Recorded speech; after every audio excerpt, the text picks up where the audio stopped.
तू career निवडण्यात अडकला नाहीयेस, तू परफेक्ट डिसिजन शोधण्यात अडकला आहेस. आता थोडा विचार करून बघ, गेल्या काही महिन्यात किंवा वर्षात तू युट्यूबवर किती व्हिडिओ बघितले असतील. Best career for me, how to find your passion, highest paying skills, AI मुळे कोणते जॉब जाणार, इतकी इन्फॉर्मेशन. पण आजही तोच प्रश्न की मला नेमकं काय करायचं आहे. आणि हा प्रश्न अजूनही तुझ्या डोक्यात फिरत असेल तर हा व्हिडिओ तुझ्यासाठी आहे. पण गंमत म्हणजे तुझी खरी प्रॉब्लेम करिअर नाहीच आहे. मग काय आहे ती पुढे बघू. आता एक दिवस आठव, तू सकाळी उठतो, फोन हातात घेतो, इंस्टाग्राम उघडतो आणि त्यात तुला दिसतं कोणी UPSC क्लिअर करतंय, कोणी आपला बिझनेस करतंय, कोणी सॉफ्टवेअर इंजिनियर झालाय आणि प्रत्येक जण आपापल्या भेटलेल्या डायरेक्शन बद्दल बोलतोय. मग तू YouTube उघडतोस, पहिल्या व्हिडिओमध्ये सांगतात की गव्हर्नमेंट जॉब बेस्ट, दुसऱ्यात सांगतात की IT मध्ये फ्युचर आहे, तिसऱ्यात सांगतात की AI शिक, चौथ्यामध्ये बिझनेस कर. तर दिवसभर ऍडवाइस मिळत राहतात. मग रात्री झोपताना तुझ्याकडे ऍडवाइस खूप असतात पण डायरेक्शन नसते. आणि इथेच प्रत्येक जण जवळजवळ एकच चूक करतो. मग तुझ्या डोक्यात प्रश्न सुरू होतात, UPSC, private job, business, MBA, abroad, masters की अजून काही. Which path do I take? आणि प्रत्येक करिअर ऑप्शन पाहिल्यावर पुढच्या 2 मिनिटांसाठी असं वाटतं की बस आता हेच करायचं. I will do it. पण दुसऱ्या दिवशी पुन्हा नवीन ऑप्शन, पुन्हा कन्फ्युजन आणि हळूहळू असं वाटायला लागतं की कदाचित माझ्यातच काहीतरी कमी आहे. आणि तुला जरी असं वाटत असेल तर पुढची गोष्ट तुझ्यासाठी अत्यंत महत्वाची आहे. आता हे नीट ऐक, तुझ्यात काही कमी नाही किंवा तू लेझी नाहीस, तू फेलियर नाहीस आणि तू एकटाही नाहीयेस. तुझी खरी प्रॉब्लेम ही नाही की तुझ्याकडे करिअर ऑप्शनची कमी आहे. तुझी खरी प्रॉब्लेम ही आहे की आपल्याला करिअर डिसिजन घेण्याची सिस्टम कोणीच शिकवत नाही. म्हणून आपण काय करतो की पुन्हा रिसर्च, पुन्हा कंपॅरिझन, पुन्हा डाऊट आणि डिसिजन पुन्हा पुढे ढकलतो. म्हणून या व्हिडिओमध्ये करिअर कोणता निवडायचा हे मी तुला सांगणार नाही, पण करिअर बद्दलची विचार करण्याची प्रॅक्टिकल सिस्टम मी तुला सांगणार आहे.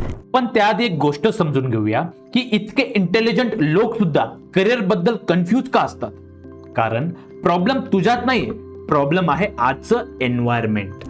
पूर्वी करिअरचे ऑप्शन मर्यादित होते, परंतु आज engineering, government job, MBA, business, freelancing, content creation, AI, data analyst, digital marketing, abroad आणि अजून कितीतरी दर आठवड्याला नवीन करिअर, नवीन स्किल, नवीन ऑपॉर्च्युनिटी.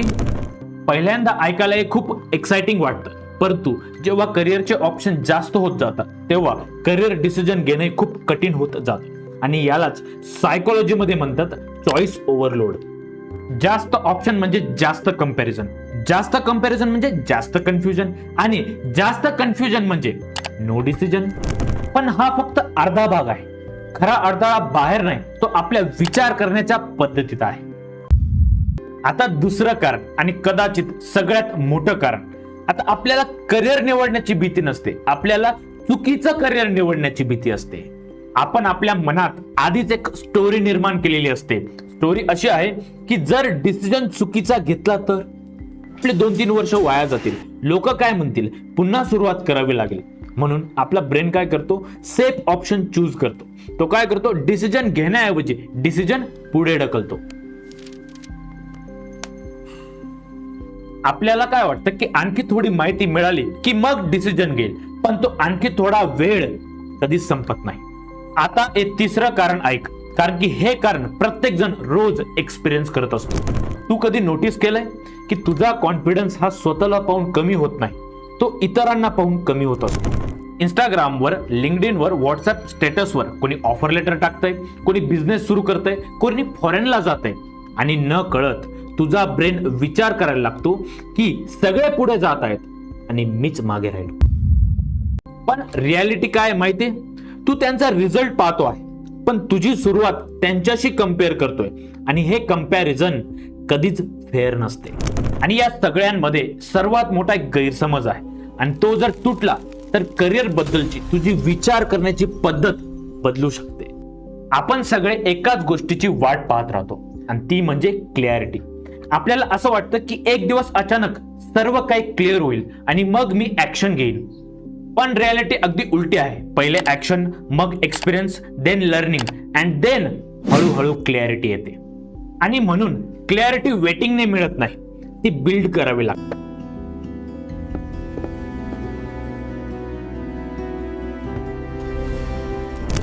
आणि ती बिल्ड करण्यासाठी एक प्रॅक्टिकल फ्रेमवर्क लागतो.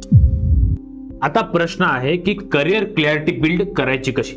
तर पुढच्या भागात मी तुला 5 स्टेप फ्रेमवर्क दाखवणार आहे. हा असा फ्रेमवर्क आहे जो करिअर निवडण्यासाठी नाही, तर करिअर क्लॅरिटी बिल्ड करण्यासाठी आहे.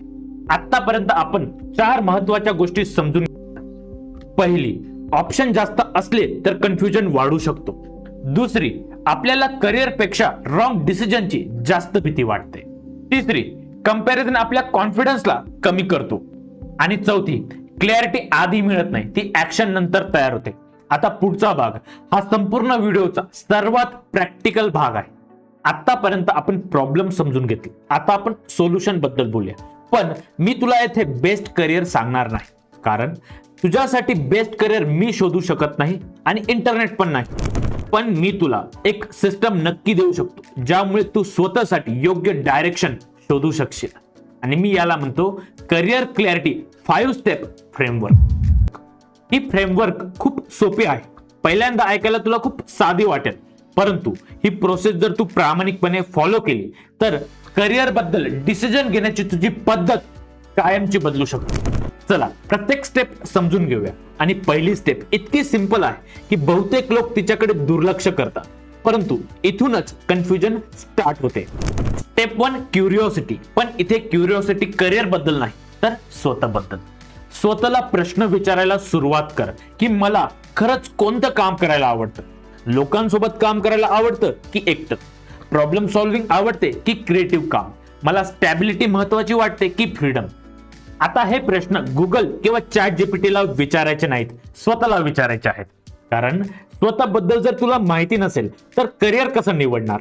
कारण करिअरची सुरुवातच सेल्फ अवेअरनेस पासून होते. पण फक्त स्वतःला ओळखून करिअर ठरत नसतं, कारण की पुढची स्टेप बहुतेक लोक स्किप करतात. Step 2, learn. पण इथे लर्न म्हणजे 100 व्हिडिओज पाहणं नाही, तर रियालिटी समजून घेणं. समजा तुला डेटा अनालिस्ट व्हायचंय, तर त्या फील्डमध्ये काम करणाऱ्या लोकांशी बोल. त्यांना काय करायला आवडतं, त्यांना काय कठीण वाटतं, त्यांच्या स्किल्स कोणत्या. किंवा बिझनेस जर करायचा असेल तर व्हिडिओ पाहणं कमी कर आणि जी लोक ऍक्च्युअली बिझनेस करतायत त्यांच्याशी बोल, त्यांच्याशी कन्व्हर्सेशन कर. सांगण्याचे तात्पर्य काय की इन्फॉर्मेशन गोळा कर, पण रिलेव्हंट इन्फॉर्मेशन. कारण रॅन्डम इन्फॉर्मेशन रॅन्डम डिसिजन तयार करते.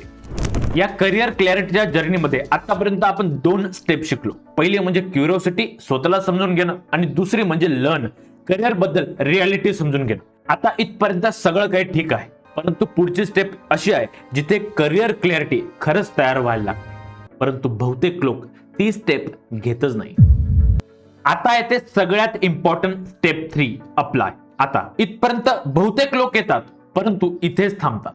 ते रिसर्च करतात, व्हिडिओज पाहतात, कोर्स सेव्ह करतात, नोट्स बनवतात, पण एकच गोष्ट करत नाही, ते म्हणजे स्टार्ट. समजा तुला ग्राफिक डिझाईन मध्ये इंटरेस्ट आहे, तर 6 महिने व्हिडिओ बघण्यापेक्षा आज एखादा छोटा पोस्टर डिझाईन करून बघ. जर डिजिटल मार्केटिंग आवडत असेल तर एखाद्या लोकल बिझनेस साठी छोटा सोशल मीडिया पोस्ट बनव. जर बिझनेस करायचा असेल तर 500 ते 1000 रुपयामध्ये छोटासा एक्सपेरिमेंट करून बघ. लक्षात ठेव, करिअर तुला निवडायचं नाहीये, तुला एक्सपिरियन्स गोळा करायचे आहेत. कारण एक्सपिरियन्स शिवाय क्लॅरिटी तयार होत नाही. आता तुला वाटत असेल की बस आली क्लॅरिटी, आता एक्सपिरियन्स घेऊ. पण नुसतं एक्सपिरियन्स घेऊन चालणार नाही, कारण की पुढची स्टेप ठरवते की तू एक्सपिरियन्स मधून शिकणार की त्याच जागी पुन्हा अडकणार. चौथी स्टेप, रिफ्लेक्ट. एक छोटासा प्रश्न, तू शेवटचं कधी विचारलं होतं की आज मी काय शिकलो? कारण बहुतेक वेळा आपण एक्सपिरियन्स तर घेतो, परंतु त्यातून लर्निंग घेत नाही. समजा तू इंटर्नशिप केली, आता स्वतःला विचार की मला कोणते काम आवडले, कोणते काम आवडले नाही, कोणत्या कामात टाइम कसा गेला समजलेच नाही, आणि कोणत्या कामाने मला थकवलं. आता हे प्रश्न तुला स्वतःबद्दल शिकवतात आणि करिअर क्लॅरिटी इथूनच बिल्ड व्हायला लागते. आता शेवटची स्टेप जी तुला परफेक्ट करिअर शोधण्याच्या सापळ्यातून कायमची बाहेर काढू शकते. 5वी आणि शेवटची स्टेप टेस्ट अगेन. आपण करिअरला फायनल डिसिजन समजतो, पण रियालिटी वेगळी आहे. करिअर हा एक एक्सपेरिमेंट आहे.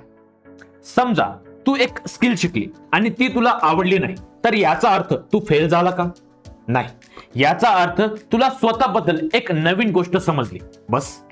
मग पुढचा एक्सपेरिमेंट, पुन्हा लर्निंग, पुन्हा रिफ्लेक्शन. मग अशाच प्रकारे हळूहळू डायरेक्शन तयार होते.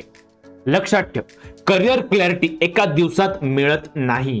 ती छोट्या छोट्या एक्सपेरिमेंट मधून तयार होते. एकदा हा 5 स्टेप फ्रेमवर्क पुन्हा बघ. स्टेप 1 क्युरिओसिटी, स्वतःला समजून घे. स्टेप 2 लर्न, रियालिटी समजून घे. स्टेप 3 अप्लाय, छोटे छोटे एक्सपेरिमेंट कर. स्टेप 4 रिफ्लेक्ट, प्रत्येक अनुभवातून शिक. स्टेप 5 टेस्ट अगेन, पुन्हा पुढे जा. हा फ्रेमवर्क तुला एका दिवसात परफेक्ट करिअर देणार नाही, परंतु अशी एक डिसिजन मेकिंग प्रोसेस देईल जी तुला आयुष्यभर उपयोगी पडेल. चला आता हा फ्रेमवर्क प्रत्यक्ष आयुष्यात कसा दिसतो एक साध्या एक्झाम्पल थ्रू समजून घेऊया. समजा रोहन नावाचा स्टुडंट आहे. त्याचं ग्रॅज्युएशन झालेलं आहे. पुढे काय करायचं याची काहीच क्लॅरिटी नाही. आधी तो युट्यूबवर व्हिडिओ बघायचा की best career for me, highest paying skills, best skills. पण त्याच्या आयुष्यात काहीच बदलत नव्हतं. एक दिवस त्याला ही 5 स्टेप प्रोसेस समजली. मग त्याने ती अप्लाय करायला सुरुवात केली. त्याने सगळ्यात आधी काय केलं, स्वतःला समजून घेतलं. मग त्याला समजलं की मला लोकांशी बोलायला आवडतं, मला पब्लिक स्पीकिंग आवडते, मला प्रॉब्लेम सॉल्व्ह करायला आवडतं आणि मला डेस्कवर बसून अजिबात काम करायला आवडत नाही, असं त्याला समजलं. मग त्याने काय केलं की सेल्स, मार्केटिंग, बिझनेस बद्दल माहिती घेतली आणि या फील्डमधल्या लोकांशी तो बोलायला लागला. यानंतर रोहनने एका छोट्या बिझनेससाठी फ्री मध्ये मार्केटिंग करण्यास सुरुवात केली. मग त्याने स्वतःला विचारलं की मला यात काय आवडलं, काय कठीण वाटलं आणि त्या बेसिसवर त्याने पुढचा एक्सपेरिमेंट सुरू केला. नोटीस केलं की रोहनला सुरुवातीलाच आधी आन्सर नाही मिळालं, आधीच करिअर नाही मिळालं. त्याने ते तयार केलं. जर तू हा व्हिडिओ इथपर्यंत बघितला असशील तर तू आता एकच काम कर, करिअर डिसाइड नको करू, तुझा पुढचा एक्सपेरिमेंट डिसाइड कर. तो एक्सपेरिमेंट एखादी इंटर्नशिप असू शकते, एखादा कोर्स असू शकतो, मेंटरशी कन्व्हर्सेशन करणे असू शकते किंवा एखाद्या फील्ड बद्दल प्रत्यक्ष अनुभव घेऊन छोटी सुरुवात करणे असू शकते. लक्षात ठेव, आज घेतलेला छोटा ऍक्शन उद्याच्या 100 व्हिडिओपेक्षा जास्त क्लॅरिटी देऊ शकतो. आज आपण काय शिकलो की करिअर कन्फ्युजन ही कमजोरी नाही तर डायरेक्शन शोधण्याची सुरुवात असू शकते. आपण शिकलो की क्लॅरिटी विचार करून मिळत नाही, ती ऍक्शन मधून तयार होते. आपण शिकलो करिअर म्हणजे फायनल डिसिजन नाही, ती एक लर्निंग प्रोसेस आहे.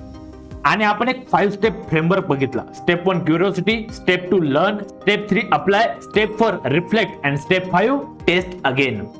हा फ्रेमवर्क फक्त करिअर निवडण्यासाठी नाहीये, आयुष्यात कोणताही मोठा डिसिजन घेताना एक विचार करण्याची पद्धत आहे.